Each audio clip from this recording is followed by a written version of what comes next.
thought I would swing by.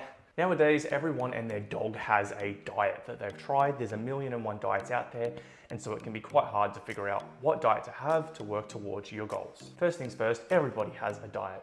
I'm assuming you eat food. So if you're not making progress with fat loss or bulking or strength, it just means that your diet isn't quite suited to your goal. Let's look at how to build the optimal diet for you and your goals. So before we can actually start building your optimal diet, we need to know what your goal is. That's going to tell us how many calories we need to eat to work towards that goal. If you're looking for fat loss, a calorie deficit is what you're after. And if you're looking at gaining strength or building muscle, maintenance or surplus is where you need to be with your calories. So to get started, let's jump onto a calorie calculator, input all our data, and get some numbers to start with. Now, I'm sure you've also seen people tracking all of their macros, carbs, fats, proteins. Honestly, I think it's much easier if you're a beginner to just track calories and protein. The reason for this, 2 numbers is easier to track than 3. High carb, high fat diet, there's not too much difference when it comes from a calorie standpoint. Just pick whatever you enjoy, focus on calories and protein.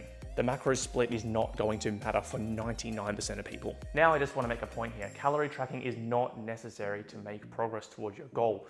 But if you're a beginner, it's a really, really great way to make sure you're learning about nutrition, learning how to portion control, how much food your body needs, so that when you're a little bit more advanced and you've got a lot more knowledge and experience with your nutrition, you can take it away and still make progress. It's like tracing paper. When you're a baby, you use it when you can't color properly.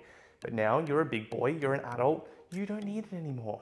Similar with tracking calories. For tracking calories, I'm gonna recommend MyFitnessPal, industry standard, easiest one to use. Don't worry about getting the paid version. Free is all you're going to need. All right, so we've got our nutritional targets, we've got our calorie tracking set up, but what does that look like practically in our diet? For today, we're gonna pretend that these plates represent how many meals we're having in a day. But the most important thing with your meal frequency is choosing one that works for you. Whatever you can do consistently and hit your targets. If you're like me, you might be a breakfast, lunch, dinner, and dessert type of person. If you like intermittent fasting, you might be a lunch, dinner, dessert person. And if you're a complete lunatic, you might be a 1 meal a day type of person. Probably wouldn't recommend this. It is better to have multiple servings of food over the day so that it's easier to hit your calorie and protein targets. So calories done, meal frequency done. What are we actually eating? This is the most streamlined nutrition advice I can give you. Stick to the 80-20 rule.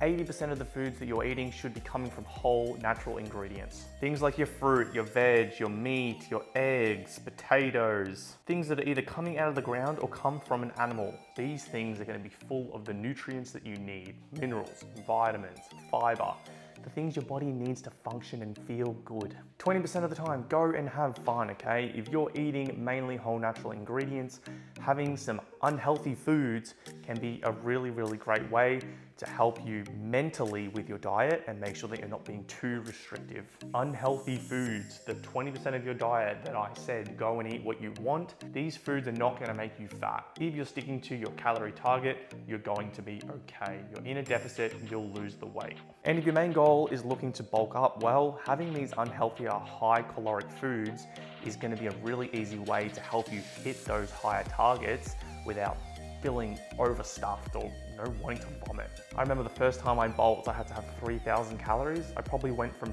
2 to 3,000 calories in a couple of weeks. I felt like I needed to vomit all the fucking time. And finally, we're gonna go through a couple of mindset tips to help you get through your diet. Don't think of the foods that you're eating as a diet. This is a new way that you are taking on board with your eating, okay? It's a lifestyle change, not something you're gonna do for 8, 12 weeks to diet down or bulk up. This is the new way that you eat. Your goals might change, the calories might go up, they might go down, but you're not getting rid of the fundamentals that I've taught you today. One cold day doesn't make a winter, and so one bad day on your diet doesn't ruin everything. As long as you're having more good days than bad days, things are going to be okay. And as long as you're getting progressively better at adhering to things, no stress, you will make progress. And last thing, enjoyment is key. As human beings, we're only ever going to do things that we hate for a short period of time. So make sure that you're enjoying the foods you're eating. Make sure you're enjoying your diet. Otherwise, you're going to fall off the rails. Enjoyment, consistency, results. So there you go, the framework for building your optimal diet, no matter what your fitness goal is. If you found today's video helpful, give it a like, drop me a sub, let me know in the comments comments down below what are the topics you want to see in the future.